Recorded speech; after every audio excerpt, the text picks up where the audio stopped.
have kirtan if there's no voice. Can't have kirtan if there's no voice. Now, you could be the best harmonium player in the universe, but if there's no voice, guess what? There ain't no kirtan.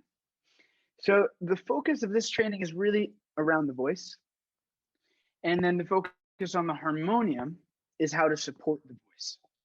So simultaneously, we're going to be doing vocal training to get you comfortable in the voice. And as we go through, also how to identify challenges in the voice so as to remove any restrictions when you're singing. Because the idea is we want this, the mouth, to follow this. To the extent that we're here when we're singing, ah, da, da, da, da, does this really sound good? This is kind of uncomfortable for my voice. I don't really like the sound. To the extent that we're there, we're not focused on the mantra.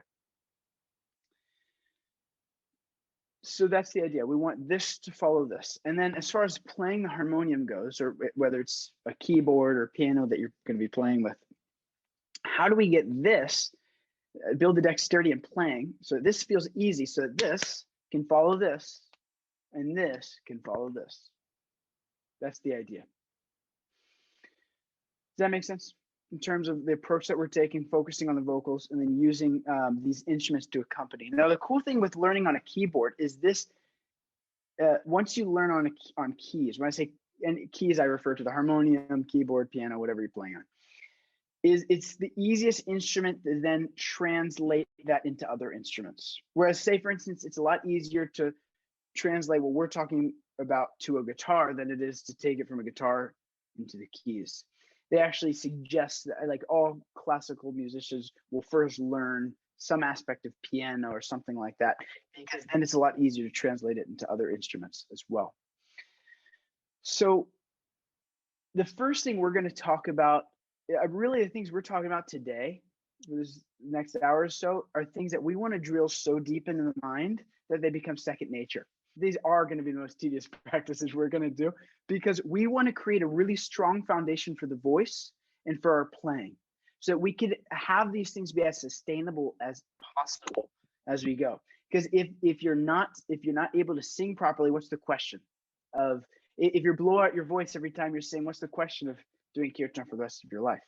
If every time you go to play, it's just like you're fully focused on what your fingers are doing, it's gonna be very hard to focus on these mantras. So we are gonna jump into certain practices that we want to just drill into our brain, make it second nature. When we're learning kirtan, specifically in the very beginning, when we're training our vocals, this is going to be potentially the most tedious thing you're going to do in this training, is getting familiar with how to use the voice in a way that it's easy, that you can express yourself with ease. It's just like getting into a vehicle. You know, when you first learn how to drive, everything's a little awkward, and you have to get in the motions of, you know, okay, here's the gas, here's the brake, you know, okay, I got to turn like, I got to shift, especially if it's manual, whatever the case is. And in the beginning, it takes some time to get familiar with how to make everything move fluidly. So similarly, these basic vocal exercises that we'll be exploring are meant to gain a type of second nature or ease with your singing over time. So in the beginning, it should feel a little like, wow, this is new, this is unique, this is kind of weird in learning. And over time, it's meant to become natural. It's meant to become easy, and it's meant to become something that you don't have to think about. When you just sit down, you close your eyes, and then you can let the contents of your heart out through the kirtan or through the mantra.